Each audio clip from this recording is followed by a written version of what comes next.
Hey everyone, how are you today? In this video, I will be talking about 10 books that I will be reading for the rest of this year, 2024, and maybe if I don't finish them all this year, for sure I'll be reading them in 2025. So yeah, there's a wide variety of books here. Some are about how to make better decisions. Another is about leadership. Another one is about mind mapping and also creating training sessions and also adult learning and andragogy. And so yeah, we've got a wide range of books here. And so if you want to, feel free and like skip through the chapters to just check out a specific book. I'll have the chapters down below and you can just skip through there.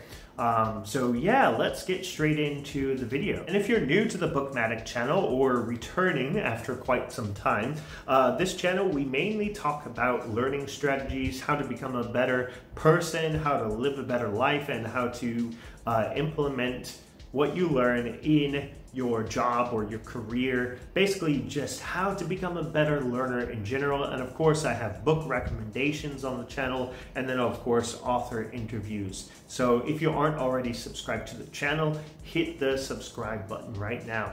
All right, so book number 1, I believe in the power of writing. And this book right here, Writing to Learn by William Zinsser, the author of On Writing Well, which I read a few years ago as well. This topic is such a huge topic because I think writing to learn is a really powerful way of actually learning and implementing what you learn.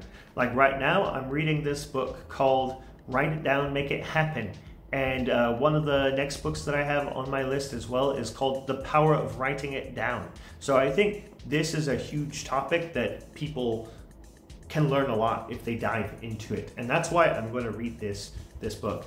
I know that it talks about learning in different like subjects and things like that. So maybe not all of it is going to be applicable. But when I read on Writing Well, way back in like, I don't know, 2019 or 18, I think there were parts of the book that were not very useful for me, but other parts were. So I think I might get the same from this book. So have you ever read this book? Let me know in the comments. All right, and the next book on the list is Let's Go by Jamie Ramsden. How Great Leaders Shape the Future. So I think leadership books, although I'm not necessarily leading a company or a business or a team or anything like that, but I think learning about these leadership skills is very important for teachers or for instructional designers, because you are part of a team and you need to be able to carry your weight. So learning about leadership can be applied to even if you're not a leader in a team or a company or anything like that. And when I was skimming through the contents, I found the contents to be quite interesting and helpful for me to know what the book is about. So like the leader as a role model, create space for leadership, intentions are worth more than goals, what we fear most, beware of the psychological 4 horsemen, become a benevolent disruptor, losing another way to win, break through the invisible fence, embrace your nemesis, don't be a victim of your own bias, moving from scarcity to success to significance. I'm not going to read through all of them because there's like a few pages, but just from that first section, all of those topics seem very interesting and valid to anyone working in a company, running a company, or being part of a team. All of them are extremely valid. So Let's Go, Jamie Ramsden, How Great Leaders Shape the Future is going to be close to next on my list of books to read. And also, if you see this, Harriman House, right? Harriman House Publishers. So I have a few books from Harriman House Publishers in this list, and I'm grateful to them because they sent me these copies all the way over here to Indonesia, which sometimes is very hard to get books over here. And so I'm grateful for them to send the books all the way over here for me to check out and read and share with all of you. All right, book number 3 is called Tune In, How to Make Smarter Decisions in a Noisy World by Nuala Walsh. And it's recommended by Robert Cialdini, Sebastian Coe, Adam Grant. Their names are on the front here, so they say that it's a good book. Now, I've read several books on the topic of decision making, so I don't know if this book has anything new to offer, but it probably has some insights from Nuala Walsh, maybe her studies that she did, maybe even her own personal experiences. And as I flip through the book, it looks like it's got some good structure in the book, some good case studies, some charts. And I like to see that in books because it shows me that the author actually put a whole lot of work into it, and it's not just going to be a bunch of fluff. And the research in the back, I love checking out the bibliographies because it also shows me what other articles or books or videos that the author read, watched, or maybe they did the interviews themselves. It shows me how much effort and things like that, and I can check out the bibliography as well, like go buy one of the books on the list and dive deeper into that topic. So this is coming up sometime later this year. Tune in. And next up on the list is Playing with Reality. This is an advanced uncorrected proofs not for sale ARC book, How Games Have Shaped Our World, Kelly Clancy. And just, you know, I love neuroscience, I love psychology, I love education, I love teaching, and I love games as well. I used to play games a lot in the past, so I think this will probably have a lot of insights about how games have shaped our world, hence the subtitle, and it may have some practical tips that I can apply in my career, and probably some case studies and a bunch of good information that may be applicable to my life and maybe your life too whenever I create some posts about this in the future. So yeah, so over and over and over again do I keep on hearing this book recommended through several of the other books that I've read, and also videos in the learning world, in the instructional design, in the teaching world. Make It Stick, The Science of Successful Learning, Peter C. Brown, Henry L. Rodinger III, Mark A. McDaniel. All of these authors probably put a whole lot of work into this book because I keep on hearing it recommended left and right. And as I live in this world of teaching and learning and designing and content creation, this is a book that comes highly recommended on the list of books that need to be read for these types of people. So that is the sole reason why I'm going to read this book later this year, probably next up on my list of books to read after I finish The Knowing Doing Gap, which I've got right here. At least I've got the cover for it right here. So I'm finishing up this and then probably going to be diving into this puppy right here. So I'm not going to explain much else about that because, well, you could probably tell what it's about from here, The Science of Successful Learning. I think it probably starts out with covering the misconceptions of how people learn, and then it dives into actually how people learn. So it may be some review for me, but that's okay. Review is always good because it refreshes what knowledge maybe I forgot before, and maybe it offers some new insights. So check this one out. And wow, look at this beautiful cover of Cycles. This is an older book, but it's newly released. This book is from 1971.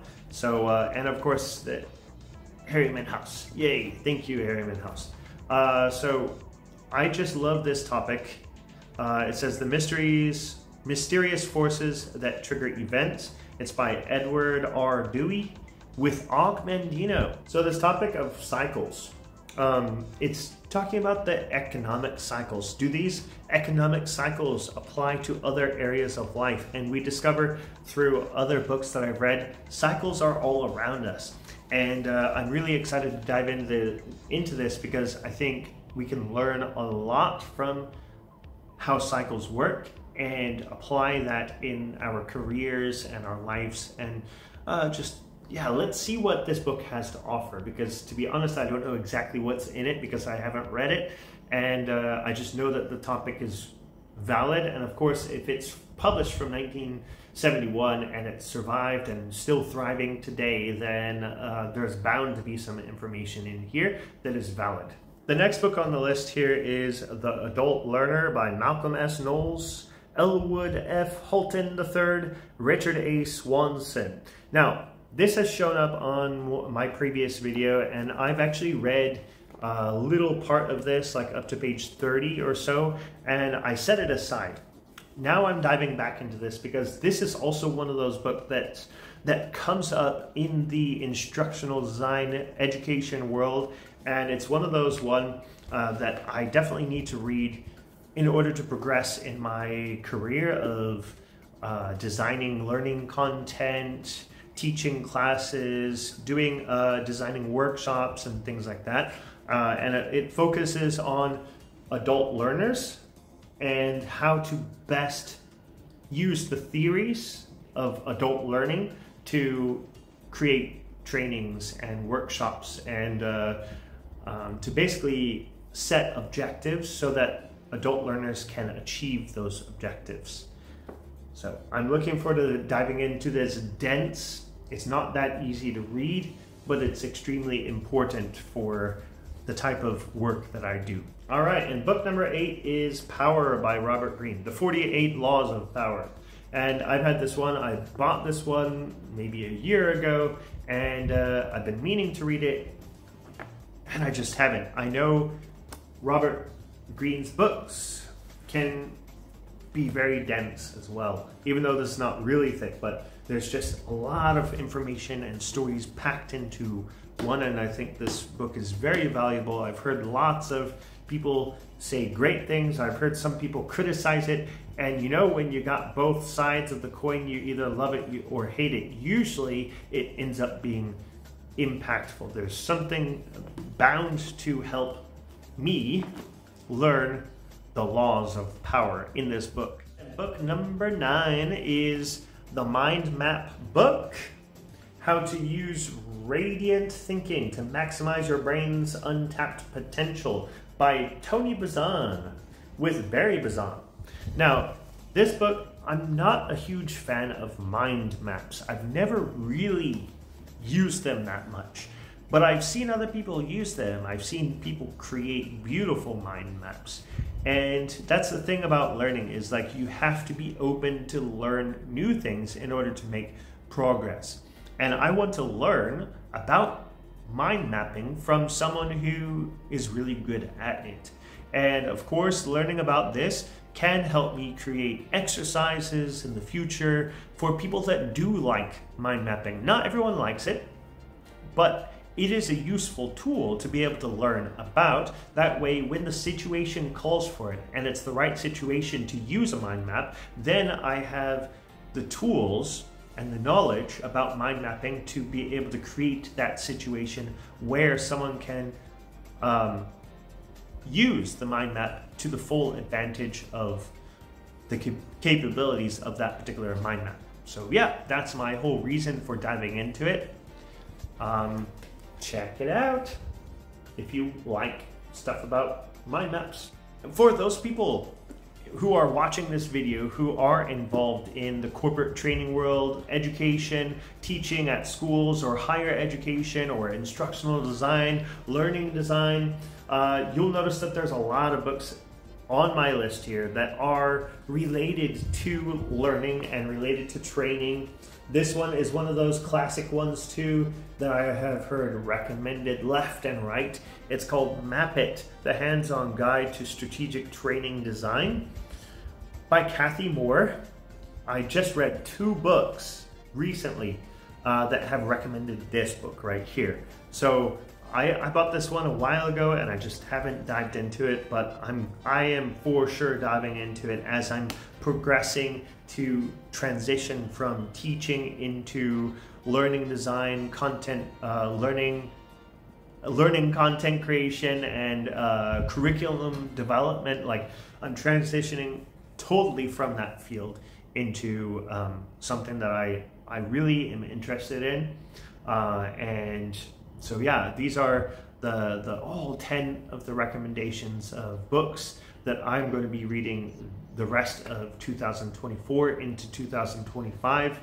I may not get done with all of them this year, but I'm going to devour these books slowly and take copious notes, and of course share some of what I've learned, and of course apply what I've learned in the learning content creation that I normally do on YouTube and newsletter, and then of course any remote work that I might be doing, and in the classroom that I teach in.